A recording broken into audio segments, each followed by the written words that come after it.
Greets fellow traveller, welcome to another video. This is going to be a colouring tutorial. It's time to go. This is going to be a pretty basic tutorial, but I'll also cover how I use colour in my work, just what I've been taught about colour, and some tips for me for beginners, and we'll see how it goes. I've already videoed and filmed this vlog once before, yesterday, and I looked back over the footage and I was really tired and it didn't sound good and I wasn't coherent. So hopefully this second time will be better. I guess we'll just start with the basics, and you probably already know all this. You've probably seen one of these before. This is a colour wheel. It's made up of primary colours being red, yellow and blue, and secondary colours being orange, purple and green. When you get a pure hue and you start to add white, you get what is called a tint, and when you add black you get what is called a shade. Mixing secondary and primary colours together, you get what is called a tertiary colour. If you have a blue and you add a bit more green, you get a turquoisey, greeny blue. If you add purple, you get more of a darker purpley blue. This leads on to one of my top tips, which is basically, please don't follow this as gospel, as law. This is just some general advice. I don't really know why I drew this as an example, but let's say you're drawing a landscape with green grass, blue sky, yellow sun. If you stick to just the pure hues, primary colours, it might look a bit simple, might look a bit immature, and it might not be as realistic as you would like. If then you use a lighter, more faded green, or a lighter blue, and a whiter yellow, more orange, you might end up with an image that looks slightly more realistic, slightly more interesting. Basically, this advice is just to experiment with shades, tints, and the tertiary colours to get more realistic and interesting colour variation. Obviously, this is not law.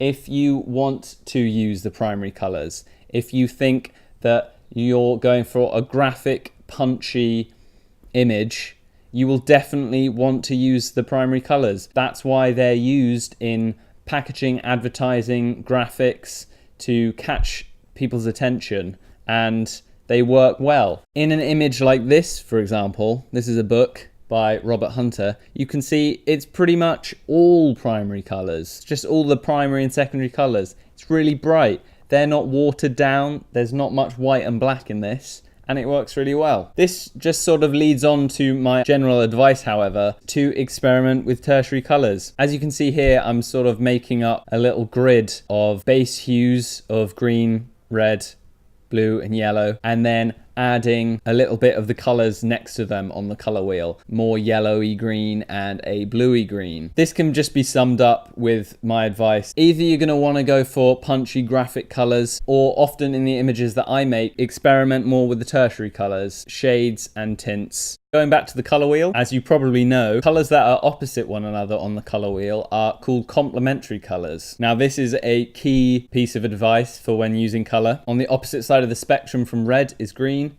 orange is blue and yellow is purple. Because of their opposition to one another, they always seem to look good next to one another. So here's me picking out a couple of colours that I think look good together, and the type of thing that I think about before making an image. Choose two colours that you think complement each other. Here's me getting a kind of a turquoisey green with a deep red, purpley blue and another red, and yellow and a sort of browny orange. Obviously, if you don't think that you're at the stage that you can pick out two random colours, form a palette around that, go online and there's tons of websites which generate random colour palettes. This one's called Coolers, and it's really and I use it sometimes. So that's another top tip. Stick to complementary colours and use palettes. Plan your palettes before you paint. Now, moving on, here is some illustrations made by me that I've chosen, all from my Nomad project, that effectively use those exact colour combinations that I was painting before. In the Mountain Nomad image, you can see that I'm basically using a lot of dark blues, dark purples, light blues, and light purples. In the bottom right corner, the base color palette is green and red. And in the desert image at the top, a lot of sandy colors, a lot of oranges, yellow and red. Obviously though, you'll want to use more than just 2 colors. There is a smaller amount but a wide variety of other colors in these images, but they generally stick to 2 colors as the predominant complementary colors. As you can see here, I'm sort of just adding reds, a little bit of reds, yellow and green to these, but never too much to take away from the 2 main complementary colors. Lighting is another key technique in how I actually get color in my pieces. Looking at this image, on the right hand side of the screen, above the layers, there's a drop down menu called layer style. Often what I will do is get a gradient of the 2 colors that I wish the entire image will mainly be of, and I will create a new layer above the whole drawing. So here's greeny, blue and red, and then change the layer style to a overlay, soft light or hard light. This really helps with the general lighting and coloring of the pieces, and it's just generally really fun to experiment with this technique, and I do it a lot. It'll take some time to get used to, but it's a technique that I like to make the image more uniform, and it'll do some interesting stuff when you overlay colors and gradients onto your drawings. That is about it, and I'm done talking. This is going to be a long video to edit, and I hope it helped a little bit. I'm not the greatest tutorial person. I don't know whether this was useful. I'm going to leave you with some top tips.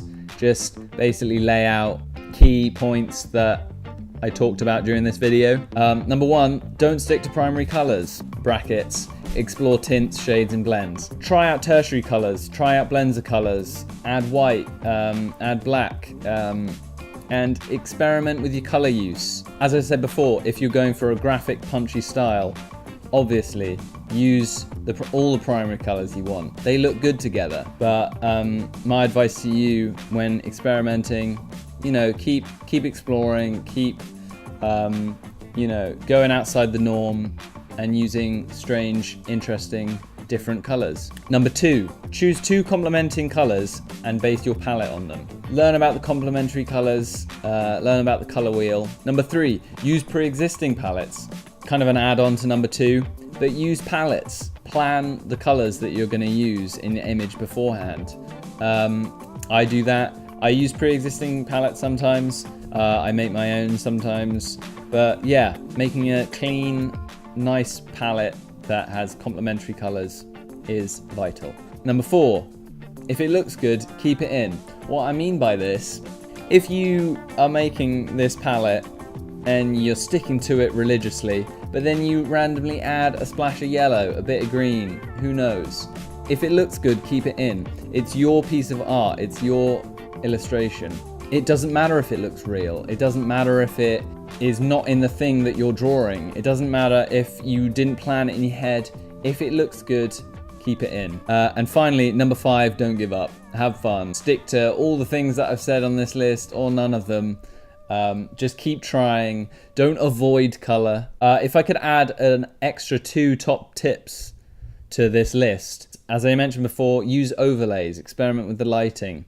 This is all basically for digital coloring. It can be applied to traditional ways of working. I only say that because physical paint definitely works much different to digital color. And finally, look at other artists. Look at other artists' work. Try and simplify down their images to their basic color palettes and see how they use color. Get some inspiration, copy their palettes, see how they're using color and add it and implement it to your own art. I hope this really helped. I'm gonna have to edit all this down now, but before that I think I'm gonna have some lunch. I hope this kind of semi-tutorial worked and it helped you out in using color. Maybe I'll do some more tutorials in the future. I was thinking of some possible tutorials on how I plan images and how I thumbnail my drawings beforehand and look at tone and shadow and composition, as well as maybe some more animation tutorials and maybe a look back at my old animation to see how I created it. I hope you're having a good day on the other side of the screen. More animation, more tutorials, more art to come. I'll see you soon.